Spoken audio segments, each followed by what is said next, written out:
Hey guys, welcome back to my channel educable और आप सबका स्वागत है फिर से हमारी एक न्यू वीडियो में।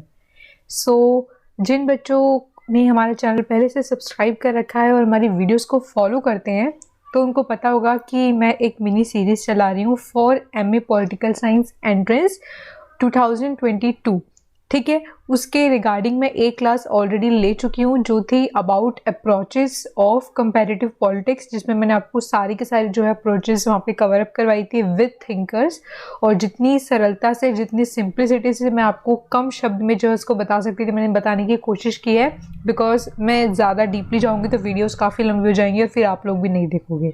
तो इसलिए मैं यहाँ पे आप लोगों के लिए जितनी भी इंफॉर्मेशन लाती हूँ वो सारी की सारी क्वालिटेटिव लाती हूँ, क्वांटिटेटिव नहीं लाती हूँ। ठीक है, मैं कम शब्दों में ज़्यादा बात करने की कोशिश करती हूँ और ज़्यादा इंपॉर्टेंट चीज़ों को जो है यहाँ पे पुट अप करने की कोशिश करती हूँ मेरी पीडीएफ्स में। ओके, तो एक क्लास हमारी हो चुकी है, आज है हमारी क्लास नंबर 2 जो है अबाउट थ्योरीज ऑफ डेवलपमेंट, जो कि अगेन कंपैरेटिव पॉलिटिक्स का एक इम्पॉर्टेंट टॉपिक है।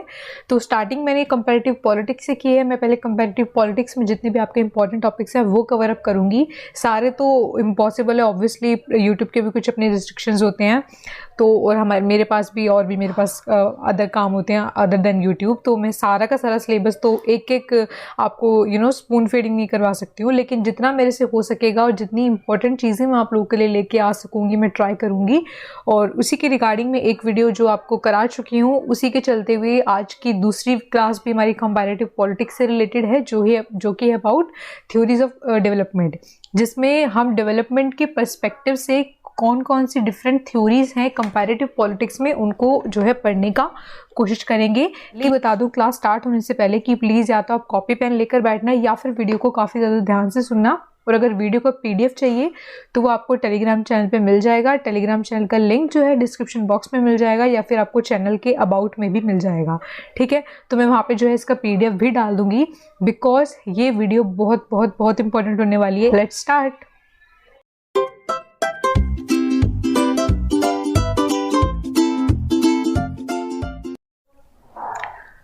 सबसे पहले हम बात करते हैं कि डेवलपमेंट होता क्या है।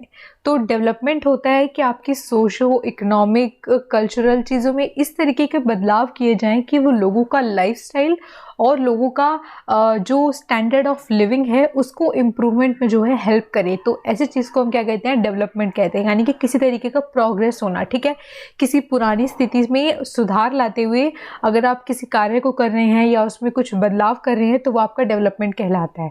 ठीक है, इसी पर्सपेक्टिव को लेके डिफरेंट जो थिंकर्स रहे हैं उन्होंने अपना क्या क्या व्यू पॉइंट रखा है, क्या क्या पर्सपेक्टिव रखे हैं कि डेवलपमेंट किस तरीके से देखा जाना चाहिए या फिर किस तरीके का होता है, उन सब के बारे में जो है हम बात करने वाले हैं। बिकॉज बेसिकली क्या होता था, डेवलपमेंट को वेस्टर्नाइजेशन या फिर मॉडर्नाइजेशन इस टाइप के वर्ड से जो है कनेक्ट करके देखा जाता था। इनको सिनोनिम्स मान लिया जाता था कि डेवलपमेंट का मतलब है कि आप वहाँ पे मॉडर्नाइजेशन कर रहे हो, वहाँ पे न्यू टेक्नोलॉजीज ला रहे हो, है ना, एमएनसीज इस्टेब्लिश हो रही हैं। तो इस तरीके से जो है डेवलपमेंट का ये पर्सपेक्टिव बन गया था एक ग्लोबल लेवल पर। तो इसी पर्सपेक्टिव को चेंज करने के लिए कुछ थिंकर्स आगे आए थे और उन्होंने कहा था कि डेवलपमेंट सिर्फ वेस्टर्नाइजेशन नहीं है, सिर्फ मॉडर्नाइजेशन नहीं है, डेवलपमेंट उससे कहीं ज़्यादा है। डेवलपमेंट का जो दायरा है वो उससे काफ़ी बढ़कर है। तो वो पर्सपेक्टिव वो जो लेकर आए थे वो थे the emergence of independent nations in Asia, Africa, Latin America led to a new approach to study the development and modernization. जैसे कि आपको पता होगा कि अंडर कॉलोनिज्म पहले जो साउथ ग्लोबल था, साउथ ग्लोबल का मतलब है जहाँ पे आपका अफ्रीका आ जाता है और एशिया आ जाता है, लैटिन अमेरिका आ जाता है। तो ये सारी आपको पता होगा पहले कॉलोनी थी। तो ये कॉलोनी जैसे जैसे इंडिपेंडेंट होना शुरू हुई और इनके जो थिंकर्स हैं, इनमें जो रहने वाले लोग थे, उन्होंने अपनी आवाज़ को जब इंटरनेशनल लेवल पे बुलंद करना शुरू किया तो उन्होंने फिर जो पहले से इस्टेब्लिश थ्योरी से उनको चैलेंज करना शुरू किया। तो इसी दायरे में जो है आपकी थ्योरीज ऑफ डेवलपमेंट में डिफरेंट थ्योरीज हमें देखने को मिलती हैं जो इंडिपेंडेंट नेशंस थे लाइक एशिया के, अफ्रीका के, लैटिन अमेरिका के, वहाँ से ये अप्रोच जो थी जन्म लेना शुरू करी थी। ठीक है, The unique socio-economic, political and cultural factors of the new nations showed a new perspective of how development can take place and reflected the challenging problems faced in these societies. तो इनका क्या कहना था कि डेवलपमेंट सिर्फ institutions तक नहीं है, लेकिन यानी कि इंस्टीट्यूशंस में बदलाव करना या फिर न्यू इंस्टीट्यूशंस को बनाना ही नहीं है, बल्कि डेवलपमेंट वो भी है कि आपका जो डेवलपमेंट है वो आपकी सोशो इकोनॉमिक चीज़ों को, पॉलिटिकल चीज़ों को, कल्चरल चीज़ों को कैसे रिफ्लेक्ट करता है। ठीक है, उसमें आने वाले चैलेंजेस क्या है, उन चैलेंजेस को आप ओवरकम कैसे करते हो, वो आपका डेवलपमेंट कहलाता है। ठीक है, तो डेवलपमेंट का मैंने कहा आपको सिंपल टर्म ऑलरेडी बता चुकी हूँ। It refers to series of steps taken to improve the social, political and economic wellbeing of a society. ठीक है, तो इसी सिलसिले में हम सबसे पहली जो थ्योरी अपनी यहाँ पे पढ़ेंगे वो है हमारी मॉडर्नाइजेशन थ्योरी। ठीक है, तो मॉडर्नाइजेशन आपको वर्ड से पता चल रहा होगा कि मॉडर्न होने की बात करते हैं। ठीक है, यानी कि जो आपके ट्रेडिशनल में चीज़ें रह चुकी हैं उनसे आगे बढ़कर प्रोग्रेसिव वे में ट्रांजिशन की बात करते हैं, ट्रेडिशनल से मॉडर्न सोसाइटी में ट्रांजिशन की बात करते हैं। ठीक है, सो बेसिकली मॉडर्नाइजेशन थ्योरी का क्या कहना था कि जिस तरीके से जो मॉडर्न कंट्रीज़ हैं उनमें जिस तरीके से एक इकोनॉमिक ग्रोथ पाई जाती है, एक यूनिफिकेशन पाया जाता है, डिफरेंट आइडेंटिटीज़ को साथ में लेकर चला जाता है, और ऐसा देखा जाता है कि वहाँ के जो सिटीजन्स होते हैं वो ज़्यादा रिस्पॉन्सिबल होते हैं, चिल्ड्रन ज़्यादा एजुकेटेड होते हैं। तो वो उनका कहना था कि अगर मॉडर्नाइजेशन का उनका जो मॉडल है, अगर उसी को जो है अंडर डेवलप्ड कंट्रीज यानी कि जो न्यूली अभी इंडिपेंडेंट नेशंस हुए थे एशिया के, लैटिन अमेरिका की, अगर वो उसी मॉडल को अपनाएंगे तो ही जो है वो मॉडर्न हो पाएंगे, प्रोग्रेसिव हो पाएंगे।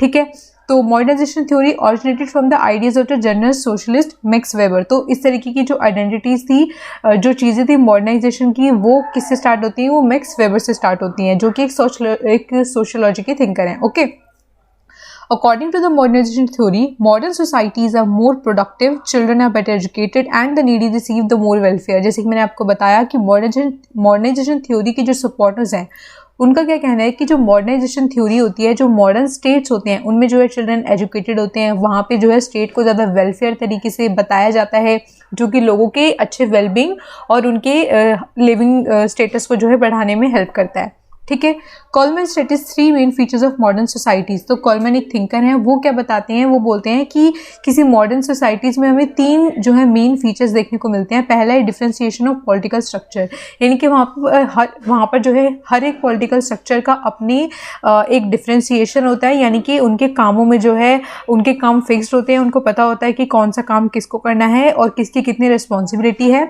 सेकेंड है सेकुलराइजेशन ऑफ पॉलिटिकल कल्चर, यानी कि डिफरेंट कल्चर के, रीजन के, रिलीजन के जो लोग एक साथ स्टेट में रहते हैं उनके साथ किस तरीके से धर्म निरपेक्षता के साथ एक स्टेट में रहा जा सकता है, वो भी हमें मॉडर्न स्टेट में देखने को मिलता है, जिसमें इक्वालिटी हमें देखने को मिलती है। किसी भी धर्म को, सेक्स को जो है ऊंच नीच के नज़रिए से नहीं देखा जाता, बल्कि सबको जो है इक्वली जो है ट्रीट किया जाता है।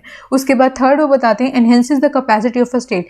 थर्ड वो है जो कि आपके स्टेट को प्रोग्रेसिव बनाए, उसकी एनहेंसिटी को, उसकी कैपेसिटी को जो है एनहेंस करे, यानी कि फॉर एग्जांपल अगर वहाँ पे पहले हैंडीक्राफ्ट से काम हो रहा था तो वहाँ पे मशीनें लाई जाएँ, लोगों के भार को कम किया जाए। आप न्यू टेक्नोलॉजीज़ देख रहे होगे कि कितनी सारी चीज़ें जो पहले आप हाथ से करते थे वो मशीनों से होती है। तो उनका ये कहना है कि enhances the capacity of a society, society में हर तरीके से एनहेंसमेंट करने का जो स्टेट काम करे वही एक मॉडर्न सोसाइटी है। ठीक है, there are 2 main aspects of modernization theory. Modernization theory के 2 एस्पेक्ट होते हैं। फर्स्ट होता है कि explanation of why poor countries is under developed, यानी कि मॉडर्नाइजेशन थ्योरी क्या बताना चाहती है, उसका पहला एस्पेक्ट ये है कि वो ये बताना चाहती है कि जो अंडर डेवलपमेंट कंट्री हैं वो पुअर क्यों है। पुअर किस लिए, क्योंकि वो मॉडर्न नहीं है। मॉडर्न किस लिए नहीं है, क्योंकि उनके पास मॉडर्नाइजेशन का मॉडल नहीं है। यानी कि उनका क्या कहना है कि उनका जो फर्स्ट पर्पस है अपना मॉडर्नाइजेशन थ्योरी देने का वो यही है कि पहला रीज़न उनको ये साबित करना है कि पुअर कंट्रीज अंडर डेवलप्ड क्यों है, और सेकंड है it's purpose solution to under development political system. Second है कि उनकी उस प्रॉब्लम के लिए, उनके उस अंडर डेवलपमेंट के लिए सॉल्यूशन प्रोवाइड करना।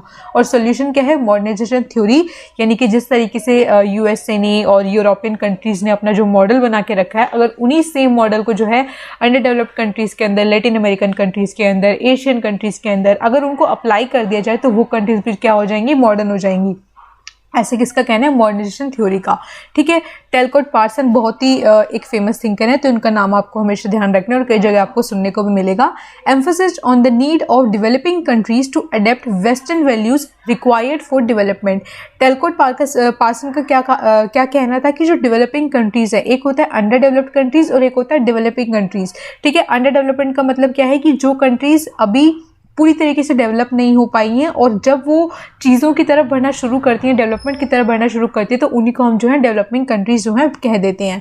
ठीक है, टैलकोट पार्सन एक थिंकर हैं जिनका कहना है कि जो डेवलपिंग कंट्रीज़ हैं अगर वो वेस्टर्न वैल्यूज़ को जो है अपनी सोसाइटी में अप्लाई करेंगी तो वो भी क्या हो जाएंगी, डेवलप हो जाएंगी, बिकॉज वेस्टर्न वैल्यूज़ के बिना जो है डेवलपमेंट को नहीं देखा जा सकता है। जैसे कि मैंने आपको स्टार्टिंग में बताया था वीडियो की कि डेवलपमेंट को जो मॉडर्नाइजेशन है उसको जो है अक्सर हम वेस्टर्नाइजेशन तरीके से जो है सिनोनिम करके देखते हैं कि वेस्टर्न वैल्यू को जब हम अपनी सोसाइटी में जो है इंक्लूड कर लेते हैं, अपने रीजन के साथ इंक्लूड कर लेते हैं, अपने लोगों के बीच में उसको एक जगह बना देते हैं वेस्टर्न वैल्यूज़ की, तो हम ऐसा समझने लगते हैं कि अब हम जो है डेवलप हो रहे हैं धीरे धीरे। फॉर एग्जांपल कि जो वेस्टर्न क्लोथिंग है वो आपको सबसे ज़्यादा जो है इंडियन स्टेट्स में अब देखने को मिलेगी, जैसे कि जीन्स हो गया और शर्ट्स हो गए। तो यानी कि वेस्टर्न क्लोथिंग जब आप किसी को पहने हुए देखते हो तो आप उसको क्या समझते हो, मॉडर्न समझते हो। और अगर आप फॉर एग्जांपल मैं जस्ट आपको ले रही हूँ, आपको इसको इन लिटरल मीनिंग में नहीं लेना है। फॉर एग्जांपल आपके पास 2 पर्सन है, किसी ने सूट सलवार पहना है और किसी ने जो है जीन्स पहना है, तो आप ज़्यादा जो है मॉडर्न वाली सोच का किसको समझेंगे, जिसने जीन्स पहना है। तो यही टैलकोट पार्सन का कहना था, वो यही बात को बता रहे थे कि जब तक जो डेवलपिंग कंट्रीज़ हैं वो वेस्टर्न वैल्यूज़ को इंक्लूड नहीं करेंगी, वो अपने आप को डेवलप जो है नहीं दिखा पाएंगी। ठीक है, वॉल्टन रुस्तो काफ़ी ज़्यादा फेमस थिंकर हैं। उन्होंने अपनी बुक में जो है 5 स्टेजेस बताए थे इकोनॉमिक ग्रोथ के, तो वो मैं आपको बताने जा रही हूँ। पहले आपका barriers to development, pre conditions for take off stage, drive to maturity and age of mass consumption. तो ये मैं आपको जो है एक एक करके बताती हूँ। मॉडर्नाइजेशन थ्योरी को मैं एक्सप्लेन करने को और भी काफ़ी ज़्यादा एक्सप्लेन कर सकती हूँ, लेकिन मैंने यहाँ पे आपके लिए काम की चीज़ों को पुट करने की कोशिश की जिससे कि समय जो है वीडियो में कम लगे और आप लोगों को जो है कम समय में ज़्यादा चीज़ें समझ आ पाएँ और ज़्यादा प्रोडक्टिव मेरी वीडियो हो पाए। क्वान्टिटेटिव ना होकर मैं क्वालिटी की तरफ ज़्यादा ध्यान दे रही हूँ। ओके, सबसे पहले आपका बैरियर्स टू डेवलपमेंट। ठीक है, तो यानी कि रुस्तों का क्या कहना है कि जो डेवलपमेंट करने में पहले जो बैरियर्स आते हैं, ठीक है, जो कि सोसाइटी में आपके पास ऑलरेडी प्रेजेंट होते हैं। फॉर एग्जाम्पल के लिए जैसे कि फार्मिंग है, तो फार्मिंग में जब तक आप जो है पुराने ट्रेडिशनल जो है तरीकों को यूज़ कर रहे हो तब तक आप जो है बैरियर्स हैं, वो क्या हैं, जो आप पुराने तौर तरीकों को फार्मिंग में यूज़ कर रहे हो वो आपके डेवलपमेंट में बैरियर्स हैं। तो जब तक आप उनको सब्सटीट्यूट नहीं करोगे न्यू टेक्नोलॉजी के साथ, तब तक आप डेवलपमेंट की तरफ फर्स्ट अपना कदम जो है नहीं रख पाओगे। तो रुस्तों यही कहते हैं कि सबसे पहले वो बैरियर्स को हमें पहचानना बहुत ज़रूरी है जो हमारे डेवलपमेंट को रोक रहे हैं। ठीक है, सेकेंड वो बोलते हैं pre conditions for take off. इसका मतलब क्या है कि जब आप पहचान जाते हो कि ये जो चीज़ें हमारे बैरियर बन रही हैं डेवलपमेंट की तरफ, तो आप उनको सब्सटीट्यूट करके वेस्टर्न चीज़ों को जब अपनी सोसाइटी में इंक्लूड करोगे। फॉर एग्जांपल मैंने आपको फार्मिंग का एग्जांपल दिया, तो जैसे कि आपको रियलाइज़ होगा कि जो आपको पुराने ट्रेडिशनल मेथड्स हैं उनकी आपकी फार्मिंग बहुत धीरे हो रही है और बहुत ज़्यादा आपको जो है क्लाइमेट पे जो है भरोसा करना पड़ रहा है और आपके पास सारा जो है पुरानी चीज़ें हैं यूज़ करने के लिए। तो आपको फिर ऐसे पता चला धीरे धीरे कि अच्छा मोटर वाली चीज़ें आती हैं जिससे आप जब मर्जी चाहे पानी दे सकते हो अपने खेतों को, आपको बारिश पे जो है भरोसा करने की ज़रूरत नहीं है। तो आपको क्या पता चला, नई चीज़ें पता चली और आप उनको धीरे धीरे इंक्लूड करना शुरू हो गए सोसाइटी के अंदर। तो वो आपकी स्टेज क्या होगी, वो होगी आपके pre conditions for take off. Take off stage क्या होगी, जब आपको उनको अच्छे से इस्तेमाल करना आ जाएगा, उनका अच्छे से यूजेस करना आ जाएगा, तब आपको उसके आउटपुट दिखने लगेंगे और उन आउटपुट से आप सेटिस्फाइड फील होना शुरू करेंगे। आपको लगेगा कि हाँ, इससे जो है हमारी इम्प्रूवमेंट कहीं ना कहीं हो रही है। उसके बाद आता है आपका टेक ऑफ स्टेज, जब आपको बहुत अच्छे से आप उसके साथ कंफर्टेबल हो गए हो, आपकी सोसाइटी में दूसरे लोगों को भी आप सजेस्ट कर रहे हो कि ये चीज़ों को जो है अपनी सोसाइटी में लेकर आओ, बिकॉज उसके साथ आप इतने ज़्यादा कंफर्टेबल हो गए हो कि आपको उसके साथ अपॉर्चुनिटी एज वेल एज आपको मॉडर्नाइजेशन दोनों चीज़ें मिल रही हैं। ठीक है, उसके बाद आता है ड्राइव टू मैच्योरिटी। ये एक ऐसी स्टेज है जहाँ पे पूरी सोसाइटी में जो है उन चीज़ों का इस्तेमाल होना शुरू हो गया है काफ़ी ज़्यादा हाई लेवल पर, और पूरी सोसाइटी जो है उसके साथ धीरे धीरे कंफर्टेबल होना शुरू हो गई है, उसको उनके आउटपुट भी पसंद आ रहे हैं और उनको क्लाइमेट पे भरोसा नहीं करना पड़ रहा है। ये मैं आपको एग्जांपल दे रही हूँ, सिर्फ आप फार्मिंग का नहीं, आप अदर चीज़ों का भी एग्जांपल ले सकते हो। मैं आपको यहाँ पे एग्जांपल लेके सिर्फ फार्मिंग का दिखा रही हूँ। ठीक है, तो ड्राइव टू मैच्योरिटी क्या है कि पूरी वेस्टर्न वैल्यूज़ को आप अच्छे से इंक्लूड करके जो है सोसाइटी में इंक्लूड करने की कोशिश कर रहे हो। लोग उसके साथ कंफर्टेबल भी फील हो गए हैं, उनको ऐसा फील नहीं हो रहा है कि ये कहीं और की वैल्यूज़ है, हमें इनके साथ जो है एडजस्टमेंट नहीं करनी चाहिए। ठीक है, तो ऐसा उनको कुछ फील नहीं हो रहा है, वो काफ़ी ज़्यादा जो है उसके साथ कम्फर्ट हो चुके हैं और सोसाइटी का जो इकोनॉमिक ग्रोथ है वो काफ़ी ज़्यादा स्मूथली चल रहा है। उनको काफ़ी ज़्यादा जो है प्रोडक्टिविटी उन मटीरियल्स को, उन वैल्यूज़ को जो है, उन टेक्नोलॉजीज़ को जो है यूज़ करके मिल रही है। उसके बाद आपकी 5th स्टेज आती है age of high mass consumption, जब आप एक ऐसे लेवल पे पहुंच जाते हो कि जहाँ पे अब सब कुछ बहुत स्मूथली चल रहा है और आपका प्रोडक्टिविटी बहुत ज़्यादा बढ़ गया है और आप इकोनॉमिक ग्रोथ करे जा रहे हो, तो वो बोल रहे हैं कि ऐसे स्टेज पर आप जो है वेस्टर्न कंट्रीज़ के बराबर होने लायक आ जाएंगे। ठीक है, उसके बाद एक और यहाँ पे थिंकर है, वो है Kenneth Organski, suggested the process of political development through 4 stages. तो वो बोलते हैं कि पॉलिटिकल डेवलपमेंट करने के लिए अभी तक ये जो रुस्तों ने बताई ये इकोनॉमिक ग्रोथ थी, जिसमें आप टेक्नोलॉजीज़ को यूज़ करते हो, वेस्टर्न वैल्यूज़ को यूज़ करते हो। ठीक है, ये लेकिन जो ऑर्गेन्स्की हैं वो पॉलिटिकल डेवलपमेंट की बात करते हैं कि आप पॉलिटिकल तरीके से किस तरीके से डेवलप हो सकते हो, उसके लिए वो 4 स्टेजेस बताते हैं। पहले है आपको पॉलिटिकल यूनिफिकेशन, जहाँ पे आपको डिफरेंट तरीके के सेक्स, रिलीजन, इन सब तरीके के लोगों को जो है एक साथ यूनिफाइड करना है, एक तरीके से उनको एक साथ तरीके से बिना डिस्क्रिमिनेशन इक्वालिटी के साथ रहना सिखाना है। दूसरा है आपका इंडस्ट्रियलाइजेशन, आपको जो पुराने तौर तरीके से तरीके थे आपके इंडस्ट्री के, उनको जो है सब्स्टिट्यूट करके इंडस्ट्रीज़ में न्यू टेक्नोलॉजीज़ लेकर आनी है। ठीक है, तो वो हो जाएगा आपका इंडस्ट्रियलाइजेशन, न्यू फैक्ट्रीज़ को सेटअप करना है, एमएनसीज़ को सेटअप करना है, तो वो आपका इंडस्ट्रियलाइजेशन का स्टेज होगा। फिर आएगा आपका नेशनल वेलफेयर, कि एक बार आप इकोनॉमिक ग्रोथ को जो है सुनिश्चित कर दोगे, इंडस्ट्रियलाइजेशन के साथ आपकी प्रोडक्टिविटी बढ़ जाएगी, तो आपको उसको किसके लिए यूज़ करना है, नेशनल वेलफेयर के लिए यूज़ करना है। ठीक है, उसके बाद आपका लास्ट स्टेज आता है एबेंडेंस, जहाँ पे जो है पीपल जो है अचीव करना शुरू कर देंगे मटेरियल एफ्लुएंस को। ठीक है, हाई स्टैंडर्ड जो है लोगों को मिलने शुरू हो जाएंगे इन पुरानी जो 3 चीज़ें हैं उनके बदौलत। ठीक है, तो ये थी ऑर्गेन्स्की की बताई हुई पॉलिटिकल डेवलपमेंट के स्टेजेस। ये आपको वर्ड याद रखने की, इकोनॉमिक ग्रोथ के स्टेज किसने दिए हैं, पॉलिटिकल डेवलपमेंट के स्टेज किसने दिए हैं। ठीक है, आपको जो है कन्फ्यूज़ नहीं करना है, बिकॉज डेवलपमेंट के स्टेज तो सब बता रहे हैं, लेकिन कोई इकोनॉमिक का बता रहा है, कोई पॉलिटिकल का बता रहा है, कोई सोसाइटियल डेवलपमेंट की बात कर रहा है। ठीक है, तो इन चीज़ों पर आपको ध्यान रखना है। तो मॉडर्निस्ट थिंकर से, मॉडर्निस्ट थ्योरी से रिलेटेड कुछ और जो थिंकर्स हैं उनको आप जो है अपने पर्सनल वे पर सर्च करके देख सकते हो, बिकॉज मैं सारे की सारी चीज़ें आपको एक वीडियो में नहीं करवा सकती हूँ।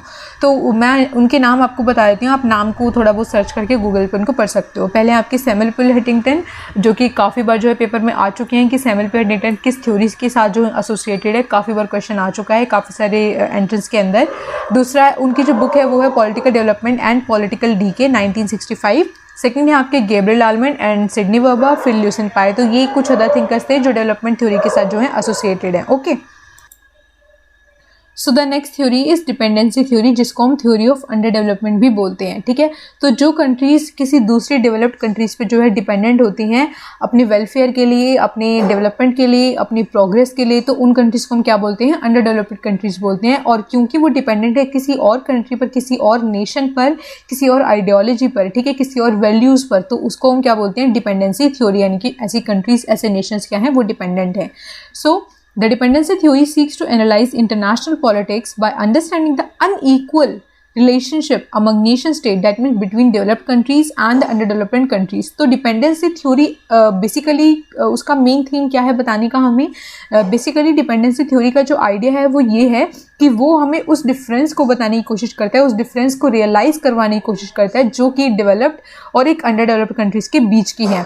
यानी कि वो दिखाने की कोशिश करते हैं कि किस तरीके से डेवलप्ड कंट्रीज़ जो है अपनी चीज़ों को, अपनी वैल्यू को, अपने सिस्टम को अंडर डेवलप्ड कंट्रीज़ के ऊपर जो है थोप रही हैं। ठीक है, वो उनकी मर्जी से नहीं है, वो एक तरीके से इनडायरेक्टली तरीके से उन पर थोपा जा रहा है, एक तरीके का कॉलोनियलिज्म ही है दोबारा तरीके से, लेकिन ये इनडायरेक्ट है। कॉलोनियलिज्म पहले जो था वो डायरेक्ट रूल था, लेकिन अब जो हो रहा है वो इनडायरेक्ट रूल हो रहा है। ठीक है, तो ऐसी कंट्रीज़ को जो बहुत ही ज़्यादा अंडर डेवलप्ड कंट्रीज़ हैं उनको वो पेरीफेरी बोलता है, और जो डेवलप्ड कंट्रीज़ हैं उनको वो कोर बोलता है। ठीक है, पेरीफेरी का मतलब होता है दरकिनार कर देना। ठीक है, तो जो बिल्कुल किनारे पर, बिल्कुल हाशी पर जो कंट्रीज़ हैं, जो कि जिनके पास रिसोर्सेज हैं लेकिन डेवलपमेंट करने के लिए उनके पास मटेरियल नहीं है, उनके पास टेक्नोलॉजी नहीं है। ठीक है, तो ऐसी कंट्रीज़ को हम पेरीफेरिक कंट्रीज़ बोलते हैं, और जो डेवलप्ड कंट्रीज़ हैं उनको हम कोर बोलते हैं, यानी कि सेंटर की कंट्रीज़ बोलते हैं। The dependency theory begins with a study of colonial impact on the indigenous socio-economic and political structure. So dependency theory basically कहाँ से शुरू होती है, जब हमें जो न्यूली इंडिपेंडेंट कंट्रीज़ थी, जो कि कॉलोनियल रूल से अभी हाल फिलहाल में जब 90s के दौर में जो है आफ्टर 50s जो है इंडिपेंडेंट होना शुरू हुई थी, तो हमने देखा कि पहले उनके पास जो रिसोर्सेज थे वो सारा का सारा जो है कॉलोनियल जो कंट्रीज़ थी वो लूट कर चली गई हैं और उनके पास उन्होंने कुछ नहीं छोड़ा है, उनको बिल्कुल भिखारियों के जैसा छोड़ दिया है। तो उनकी जो सोशो इकोनॉमिक कंडीशन थी उनको देखकर उस पर क्या इम्पैक्ट पड़ा है डेवलप्ड कंट्रीज़ का, कि वो उनका सारा का सारा रिसोर्सेज ले जाकर उन्हीं के रिसोर्सेज से डेवलप्ड कंट्रीज़ बनी हैं और अब अपनी ही वैल्यू उनके ऊपर दोबारा थोप रही हैं। तो इन्हीं चीज़ों को स्टडी करने के लिए डिपेंडेंसी थ्योरी जो है सामने आई थी। ठीक है, dependency theory originates with 2 paper published in 1949। 1949 में डिपेंडेंसी थ्योरी कब उभरने लगी? जब 1949 में 2 पेपर पब्लिश हुए थे। वो थे, एक थे बाय हंस सिंगर और दूसरा था बाय रॉल्फ प्रेब्रेश। ठीक है, तो इनका नाम भी काफ़ी बार आपको डिफरेंट जगह पे पढ़ने को मिलेगा और इनसे क्वेश्चन भी आ चुके हैं ऑलरेडी। ठीक है, तो इसमें उन्होंने क्या बताया था? In which the author observe that the terms of the trade for under developing countries related to the developed countries had deteriorated over time, that under developed countries were able to purchase fewer and fewer manufactured goods from the developed countries in exchange for a given quantity of their raw material export. This idea is known as the Prebisch-Singer thesis.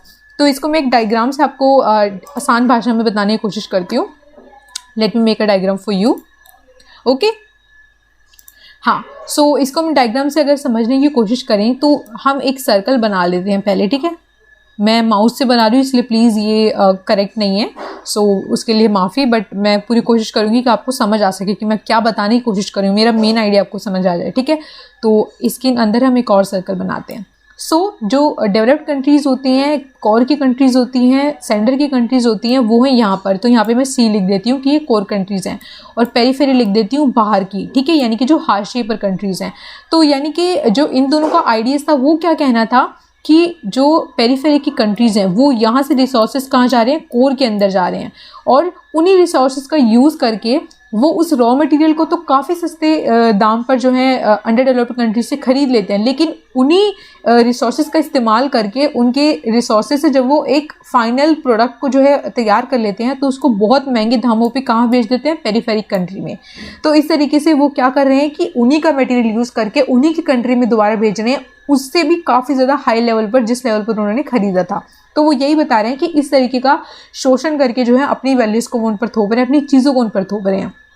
क्योंकि periphery countries के पास इतनी technology नहीं है कि वो अपने खुद के रिसोर्सेज को यूज़ करके फाइनल प्रोडक्ट अपने लोगों को जो है प्रोवाइड कर सके, तो इसलिए वो क्या कर रहे हैं? रॉ मटेरियल को जो है काफ़ी सस्ते दाम पे जो है बेच देते हैं और जो है अपने फाइनल प्रोडक्ट को फिर जो डेवलप्ड कंट्रीज़ होती हैं वो पेरीफेरी कंट्रीज़ में बहुत महंगे दामों पे बेच देती है। और इवन देन उस मैन्युफैक्चर्ड गुड को तैयार करने में जो लेबर लगी है वो लेवल भी वो कहाँ से ला रहे हैं? पेरीफेरिक कंट्रीज से ला रहे हैं। बिकॉज पेरीफेरिक कंट्रीज़ में यानी कि अंडर डेवलप्ड कंट्रीज़ में पॉपुलेशन बहुत ज़्यादा है और पॉपुलेशन जहाँ पे ज़्यादा होती है वहाँ पे लेबर सस्ता होता है।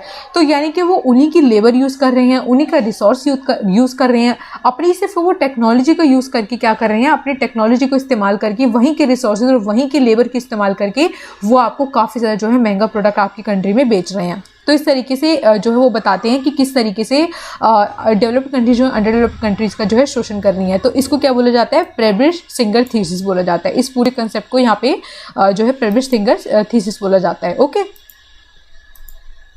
The pioneer contribution in the emergence of the development theory is Andre Gunder Frank. तो यानी कि वो क्या कहना चाह रहे हैं?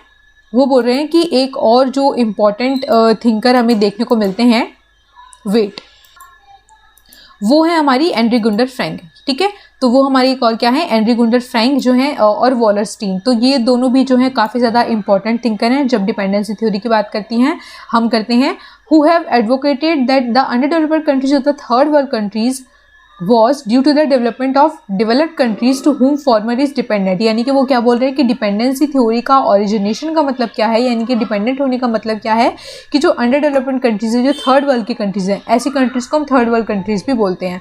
ठीक है, तो वो क्यों अंडर डेवलपमेंट हैं, क्यों अंडर डेवलप्ड हैं और क्यों वो प्रोग्रेस नहीं कर पा रही? बिकॉज वो डिपेंडेंट है किस पर? जो जिनके कंट्रोल में वो पहले थे, यानी कि जो पहले उनको जिनकी वो कॉलोनी रह चुके हैं या फिर जिनके फाइनल प्रोडक्ट्स पे जो हैं वो रिलाई करते हैं।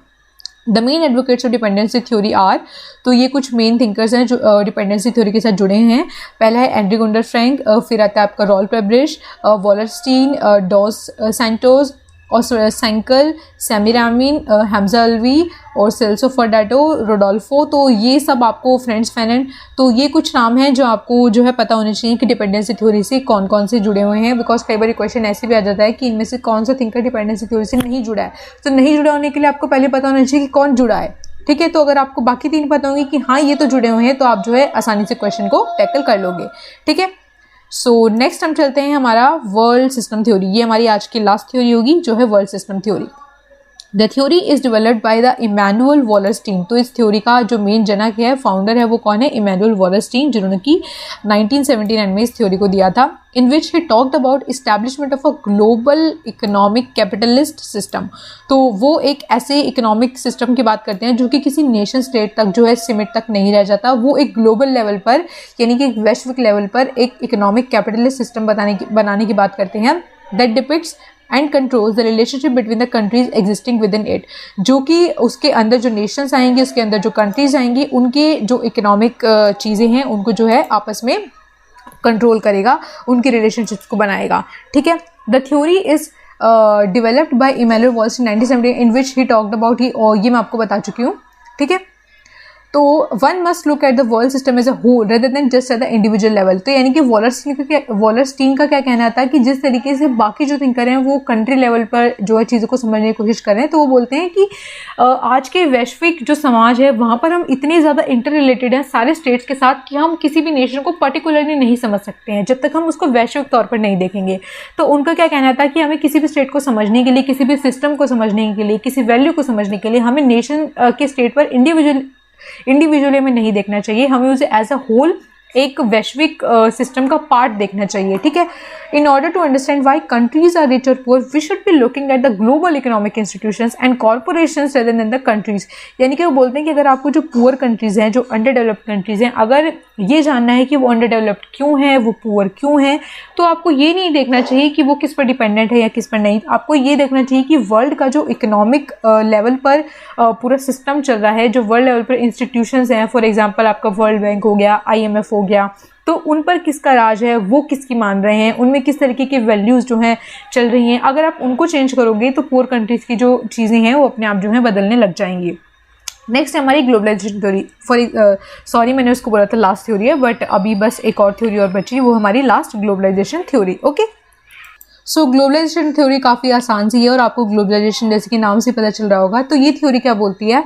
The theory of globalization emerges from the global mechanism of greater integration with emphasis on the sphere of economic transaction. तो ग्लोबलाइजेशन थ्योरी क्या बोलती है कि हमें सारे जो डिफरेंट नेशंस हैं, डिफरेंट स्फेयर्स हैं, कोर कंट्री हो गई, डेवलप्ड कंट्री हो गई, इन सब के डिफरेंस को हटाकर हमें इन सबको एक साथ जो है एक लेवल पर लाना चाहिए, उनको आपस में इंटीग्रेट करना चाहिए, ठीक है।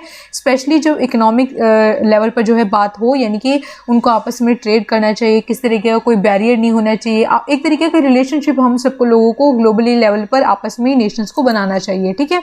As a complex and multi-phased phenomenon, globalization is considered by some as a form of capitalist expansion which entails the integration of local and national economics into a global unregulated market economy. तो वो ये कहते हैं कि जिस तरीके से जो पुअर कंट्रीज़ हैं उनको अपने दायरे में नहीं रहना चाहिए, उनको ग्लोबली लेवल पर जो है बिना बैरियर के जो है अनरेगुलेटेड तरीके से ट्रेड करना चाहिए, बाकी कंट्रीज़ के साथ इकोनॉमी को बढ़ाना चाहिए, और ये जो क्या बोलते हैं डोमेस्टिक स्टेट हैं और जो दूसरे स्टेट हैं उनके बीच का डिफरेंस को ख़त्म करके सबको आपस में एक लेवल पे जो है इंटीग्रेट होने की ज़रूरत है, ग्लोबली लेवल तरीके से। एक तरीके से आप बोल सकते हो एक वैश्विक संसार बनाने की ज़रूरत है, यानी कि विश्व को एक पूरा का पूरा एक नेशन स्टेट हो पूरा विश्व, ठीक है। तो इस थ्योरी के साथ जो एसोसिएटेड थिंकर है वो है आपके ल्यूसन पाई, जिनकी बुक है एस्पेक्ट्स ऑफ पॉलिटिकल डेवलपमेंट 1966। एक है आपकी पॉल बैरन, जिनकी बुक है the political economy of growth 1857। फिर है आपके Samuel P Huntington, political development political decay, और गैंस्की स्टेजेस ऑफ पॉलिटिकल डेवलपमेंट। तो एक तरीके से वर्ल्ड सिस्टम थ्योरी और ग्लोबलाइजेशन थ्योरी काफ़ी ज़्यादा आपस में मिलती जुलती है, ओके।